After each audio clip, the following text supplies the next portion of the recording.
Hi guys! And today, gawa naman tayo ng classic pandikoko. Yung binokayo yung palaman. Lasang-lasa mo talaga yung coconut and kagandahan pa dito, matagal ang shelf life. So, wag na nating patagilin yan at simulan na natin. Dito kailangan lang natin ng 3 ingredients para dun sa palaman natin. Meron ako ditong 500 grams itong alangan. Pwede rin naman ng nyog. Kapag magpapakayod kayo, sabihin nyo maputi lang para hindi makayod yung balat ng nyog. Gagamit din tayo dito ng dark brown sugar. Pwede rin dito yung sangkaka. Actually, mas masarap yung sangkaka. Pero ito na lang, dark brown sugar na lang tayo. So, naglagay ako dyan ng 500 grams ng dark brown sugar. 1:1 lang yung ratio kung gaano kadami yung nyog nyo or alangan nyo, ganon din kadami yung dark brown sugar. Then, naglagay ako dyan ng 250 grams ng water. Pinabayaan ko yung kumulo ng kumulo, mag-caramelize siya hanggang sa lumapot siya ng ganyan. Tsaka natin ilalagay yung 500 grams nating alangan or nyog. And then, hahayaan nating kumulo yan. Ma-absorb o ma-reduce yung tubig. Malalaman mong okay na yan kapag sumimoy na yung gata, amoy coconut na talaga.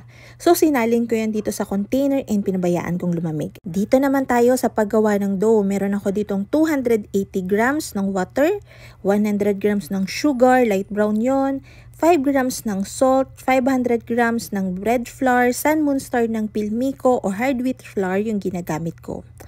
10 grams ng yeast, Permifan 2-in-1 yeast talaga yung ginagamit ko.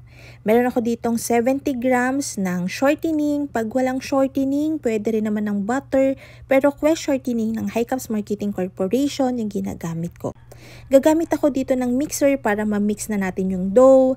Ito ang tatandaan nyo. Nasa 56% yung hydration natin and yung sugar natin is nasa 20%. Medyo mataas yun. Kapag magmamasang kamay kayo and sundan nyo tong recipe na to, medyo malagkit siya sa kamay. Pero mahahandle nyo naman yun kung tsatsagain. Kaya kung mag-handmade lang kayo, at least magsimula kayo sa 260 grams, pag kaya pa. Tsaka nyo idagdag pa unti-unti yung water. So nakikita nyo yung ginawa ko, pagkamasa natin, pinortion lang natin siya ng 35 grams each. Binilog ko yan, pero pagka maramihan yung ginagawa nyo, kahit hindi nyo na yan bilugin. Pagkabilog ko, nirest ko siya for 10 minutes and then magpapalaman na kagad tayo. Make sure lang na malamig na yung palaman bago nyo ipalaman. Ito yung napapansin ko sa mga first time na gagawa nito. Masyado nilang pinapanipis yung pagkaka-flatten ng center, kaya pag nagpalaman sila, masyadong nababatak yung dough. So, halos mabubutas na yung ibabaw. So, pag magpapalaman kayo, kapalan nyo lang gitna. Tapos, wag nyo batakin paangat para hindi makapal yung bottom, pero makapal yung taas. Para hindi siya nabubutas. Aartehan natin ng konti yung pandikoko natin. Meron ako ditong desiccated coconut from Baking and Home Depot, yung Chef's Delight. Pino siya, tas maputi. So, nilagyan ko lang ng manipis na egg wash yung mga pandikoko natin, tapos tsaka ko siya sinawsaw dun. Huwag nating kakalimutan na butasan siya ng tinidor para may release ng steam yung ating pandikoko, tapos hindi siya magtutubig. So yan, nirest ko muna yan, yung pandikoko natin for 1 hour bago ko siya isalang sa preheated oven. Dahil first time ko lang magsasalang sa Unox ng ganitong klase ng dough, tinatansya-tansya ko pa kaya isang tray muna yung sinalang ko. Ang kadalasan ko lang kasing binibake dito sa Unox ay yung mga special na bake products, mga pastries. Kasi ay limited lang yung tray ko pa. So, next kung pagsasalang, 2 tray na yung sinalang ko. Sinalang ko to sa preheated oven, 160 degrees Celsius dito sa Unox. Kapag naka-deck oven kayo or ibang conventional oven, mga nasa 170 to 180 degrees Celsius yung temperature ng oven nyo.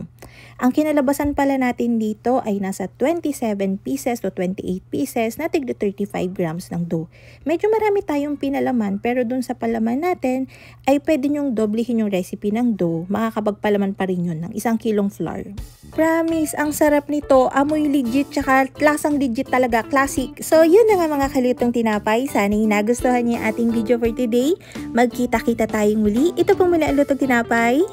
Bye-bye!